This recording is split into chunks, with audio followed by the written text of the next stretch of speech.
पूरी तरह साथ दे तो और बात है, तुम साथ दे तो और बात है। मैं तो चलने को पाँव पर भी चला जा सकता है दोस्तों, लेकिन दोनों पाँव साथ दे तो और बात है। Hello, good morning, how are you? I am Seema, welcome back in our channel Gemini Thinkers में। Today I'm discuss with you about on a serious topics, and my topic is women empowerment. So, do you know about friends? Women are the backbone of our society, family, community, and nations. So, we should about her rights carefully. हम सबको पता है कि doctor हमारे लिए कितने important है। एक और जब हम डॉक्टर को भगवान मानते हैं, तो दूसरी ओर कहीं ना कहीं डॉक्टर को ऐसे रूप में देखने को मिलता है जो हमें सोचने के ऊपर मजबूर कर देता है। दोस्तों, क्या आपको पता है दोस्तों कि हमारे इंडिया में हाल ही में कितने ऐसे घटनाएं और कितने ऐसे केस होते हैं कि जिनके बारे में हम सोचते भी नहीं। दोस्तों, मैं डिस्कस करूंगी सी सेक्शन ऑपरेशन को लेकर। आपको पता है कि डिलीवरी टाइम में अगर बड़ा ऑपरेशन हो रहा है, तो उसमें कहीं ना कहीं ऐसी हमें घटनाएं देखने को मिली हुई है हाल में, जिसके बारे में कोई डिस्कस भी करना पसंद नहीं करता है। और वुमेन्स को तो मतलब ऐसे समझ रखा है कि जैसे क्या ही बताते हैं। बस आप लोगों को, आप लोग जागरूक है, अवेयर है, तो शायद मुझे बताने की कोई जरूरत नहीं है। मैं ये कहना चाह रही हूँ कि तमाम ऐसे हॉस्पिटल्स है, तमाम ऐसा स्टाफ्स है, डॉक्टर्स है, कि जो कुछ ऐसे केस होते हैं उनमें इतनी लापरवाही को दिखाते हैं कि उनको बेचारे को अपनी जान से जाना पड़ता है। हाल ही में मैंने कई ऐसे केस देखे हैं, पढ़े भी है, कि जिसमें ऑपरेशन किया जाता है सी सेक्शन से, और उनके पेट में कुछ इंस्ट्रूमेंट रह जाते हैं, ये चाहे वो कॉटन हो, चाहे फिर वो ऐसा इंस्ट्रूमेंट हो जो कट वगैरह करते हैं, या फिर ऑपरेशन सही तरीके से ना हुआ हो। तो ऐसे केस आते हैं, और इनका तब पता लगता है कि जब ये ऐसे पता नहीं लगता। वो मैं बेचारी तड़पती रहती है कि ये दिक्कत हो रही है, वो दिक्कत हो रही है, उन पर ध्यान नहीं दिया जाता, पेन किलर उठा कर दे देते हैं डॉक्टर। ठीक है, तो जब किसी महिला की जान चली जाती है, तब जाके इसको संज्ञान में लिया जाता है, और वो भी ज्यादा नहीं, उसको ज्यादा संज्ञान में नहीं लिया जाता। क्यों भाई? किसी की वुमेन्स की जान जा रही है तो ये अपने आप में छोटी बात है क्या? अगर डॉक्टर की जगह जो डॉक्टर कर रहे हैं, अगर पेशेंट्स की जगह उनकी खुद की फैमिली मेंबर हो, तो तब पता लगेगा उनको कि कितनी तकलीफ होती है जब किसी बच्चे की माँ खत्म हो जाती है, या किसी हस्बैंड की वाइफ खत्म हो जाती है। तब पता लगता है कि जिंदगी और मौत के बीच में कितना डिफरेंस होता है। मैं बात करूंगी दोस्तों, एक ऐसा केस हुआ था अभी, और ये घटनाएं जगह जगह घटती है, बस ये इस रीजन की वजह से सुर्खियों में नहीं आ पाती, क्योंकि इनको कोई डिस्कस करना ही नहीं चाहता। बड़े बड़े डॉक्टर्स होते हैं, 1-1.5 लाख रुपए डिलीवरी टाइम उतार लेते हैं सी सेक्शन में, और उसमें भी फिर उनको कई बार ऐसा होता है पेशेंट्स को, कहीं सेप्टिक प्रॉब्लम बन जाती है उनको, कहीं इंटरनली कोई और ऑर्गन्स डिसबैलेंस हो जाते हैं। तो इस तरीके की तमाम प्रॉब्लम देखने को मिलती है अगर वो ऐसे केस आते हैं। तो मैं ये कहना चाह रही हूँ कि जब 1-1.5 लाख रुपए दे के भी ट्रीटमेंट करा रहे हैं और उसके बाद भी पेशेंट सही नहीं है, उनके पेट में, चाहे तो वो गलती से या फिर चाहे वो जानबूझ के, चाहे कैसे भी हो रहा है, वो उनके पेट में अगर कोई इंस्ट्रूमेंट रह जाता है और वो उसके बाद तड़प तड़प के 2-4 महीने बाद मर जाते हैं। फाइनली पता लग जाता है कि इनके साथ में डिलीवरी टाइम में उनके पेट में ये छूट गया था इंस्ट्रूमेंट, या कुछ इस तरीके की चीज छूट गई थी जिससे कि सेप्टिक वगैरह बन के उनकी डेथ हो गई है। तो इन मुद्दों को कोई उठाता नहीं है। मैं नाम तो नहीं लूंगी, अभी एक कोर्ट में केस भी चला हुआ था, उन्होंने ये टिप्पणी की है कि वो गलती से रह गया होगा। मतलब गलती कौन सी गलती भाई? इंसान की जान जा रही है और तुम कह रहे हो कि गलती से रह गया होगा। इस चीज का क्या मतलब बैठता है कि गलती से रह गया हो गया?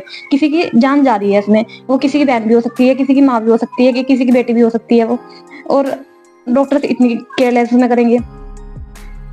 और सबसे बड़ी बात तो ये है, उसमें डॉक्टर्स क्या करते हैं, अगर इस तरीके का कोई केस हॉस्पिटल में बनता है तो डॉक्टर क्या करते हैं, पहले अपने एडवोकेट्स वगैरह से बात कर लेते हैं, और जो मरती है उनको मुआवजा दे देते हैं 2-3 लाख का, जितना भी होता है जाके, और फाइनली इस केस को मुए खत्म कर देते हैं। तो इसमें क्या, जान तो सबकी बराबर होती है, चाहे वो अमीर हो चाहे वो गरीब हो, दुख तो सबको बराबर होता है, दर्द भी सबको बराबर होता है। तो इसमें कहने का मतलब ये है कि हमारा जो इंडिया है, कहने को हम ये कर रहे हैं कि यहाँ डिजिटल इंडिया है, विकसित भारत है, हम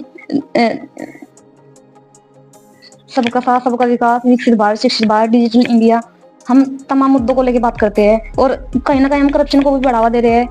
1.5-2 लाख रुपए हम वहाँ पे भी दे रहे हैं, उसके बाद भी पेशेंट्स की इस तरीके से हालत हो जाती है, और डॉक्टर फिर इस चीजों को एक्सेप्ट नहीं करता कि हाँ मेरे से गलती हुई है।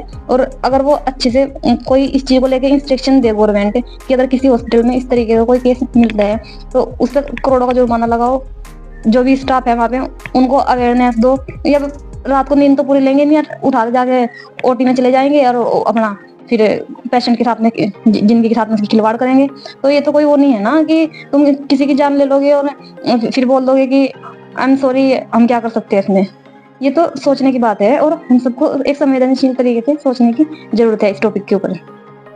तो दोस्तों, ऐसे तमाम पता नहीं कितने केस आते हैं कि हर जगह वुमेन्स को ही अपना सेक्रीफाइस देना पड़ता है। क्या वुमेन्स होना पाप है? क्या वुमेन्स, जब हमारा देश आजाद हुआ था, क्या उन्होंने अपनी कुर्बानी नहीं दी थी? या क्या वो बैकबोन नहीं है हमारी सोसाइटी के लिए, हमारे कम्युनिटी के लिए, हमारे नेशंस के लिए? अगर हम वुमेन्स एम्पावरमेंट की बात भी नहीं कर सकते हैं तो फिर किस समाज की बात कर रहे हैं, जहाँ पे हम एक और डॉक्टरों की पूजा करते हैं, एक और महिलाओं की भी पूजा करते हैं? तो फिर ये भेदभाव कैसा है कि महिलाओं के साथ में इस तरीके से केयरलेस होना पड़ता है, उन्हें हर जगह अपनी वो देनी पड़ती है। जाके इस चीज के बारे में कौन संवेदनशील तरीके से सोचेगा? इस चीज के बारे में आज तक के कोई ऐसा अमेंडमेंट नहीं हुआ है कि गवर्नमेंट ने कुछ ऐसा रूल लागू कर दिया हो। बस ये तो लिखा रहता है कि अगर आपने स्टाफ के साथ में इस तरीके की कोई भी वो की तो आपको सेक्शन उसके अंतर्गत ये सजा हो जाएगी या इतना जुर्माना देना पड़ेगा। तो जो पेशेंट मर जाते हैं डॉक्टर की केयरलेस की वजह से, उसके ऊपर भी तो कुछ अमेंडमेंट दो ना, सरकार दो, या जिसको देना है वो दो, या पार्लियामेंट से कोई बिल उसको पास कराओ जाके लोकसभा में या राज्यसभा में, जहाँ पे भी होगा जाके। ये किसी की जान का मुद्दा नहीं है, ये किसी की बच्चे की माँ का मुद्दा नहीं है, किसी की बहन का नहीं हो सकता है, कि किसी की फैमिली का नहीं इश्यू हो सकता। ये जाके उनके बच्चों की माँ खत्म हो जाती है। अगर इस तरीके की चीजें होती है तो उस बच्चे को कौन पालेगा? कौन उसकी रेस्पॉन्सिबिलिटी लेगा? या फिर बच्चा खत्म हो जाता है कई बार डॉक्टर केयरलेस से, तो फिर माँ जो दर्द सहती है उस चीज को कौन महसूस करेगा? तो ये सब चीजें सोचने की बात है। मैंने 2-3 ऐसे केस देखे हैं और मैं देख के उनको दंग रह गई कि मतलब मैं क्या क्या ही कर दूं, कि देख के इतने उत्तेजना, इतना दुख और इतना इतना पीड़ा होती है उन वुमेन्स के बारे में देख के, कि जहाँ पे उनके साथ में इतना केयरलेस चीज होती है, चाहे वो डॉक्टर्स कर रहे हैं। फिर इस चीज को लेके ना तो फिर कोई एक्शन होता है, अगर कोई एक्शन भी होता है तो उनको पैसे वैसे देके वहीं कोई मामला रफा दफा करा दिया जाता है। भाई डॉक्टर करोड़ों करोड़ों कमा रहे हैं, एक डॉक्टर MBBS MD करोड़ों करोड़ों रुपया कमाता है, और गवर्नमेंट उनको सैलरी देती है जब वो डॉक्टर बन जाते हैं, और उसके बाद भी अपना प्राइवेट क्लिनिक खोलते हैं। भाई तुम पैसा कमाओ मान से सम्मान से, लेकिन किसी की जान के साथ में खिलवाड़ मत करो। पैसा अगर तुम कमा रहे हो तो उसमें ईमानदारी झलकनी चाहिए, उसमें तुम्हारी ऑनेस्ट दिखनी चाहिए।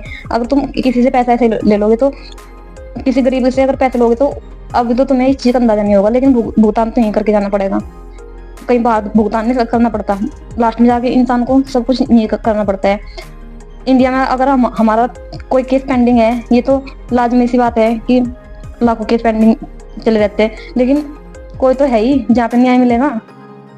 समय होता है, किसी का आज ताकतवर होता है तो किसी का कल होता है, और किसी का स्ट्रॉन्ग होता है, किसी का कमजोर होता है। तो कहने का मतलब तो ये है ना कि अगर इन तमाम सेंसिटिव टॉपिक्स के ऊपर भी कोई बात नहीं करेगा, तो फिर क्या ही रह जाता है कि वो वुमेन्स होना फिर यही सोचते हैं कि इतनी नेगेटिविटी है वुमेन्स के ऊपर, एक चैलेंज है, ऑलरेडी शादी कर रही है, फैमिली को कर रही है, सब कुछ कर रही है। कि लास्ट में 2 लाइन आपके लिए। परिंदों से भी ऊंची हमारी उड़ान होगी, परिंदों से भी ऊंची हमारी उड़ान होगी, एक बार नहीं कई बार होगी। परिंदों से भी ऊंची हमारी उड़ान होगी, एक बार नहीं कई बार होगी। चल रहा होगा जब जमाने में हार का दौर, चल रहा होगा जब जमाने में हार का दौर, देखना जीत हमारी उसी दौरान होगी। जय हिंद दोस्तों, महिला और बच्चों को सम्मान कीजिएगा। Thank you.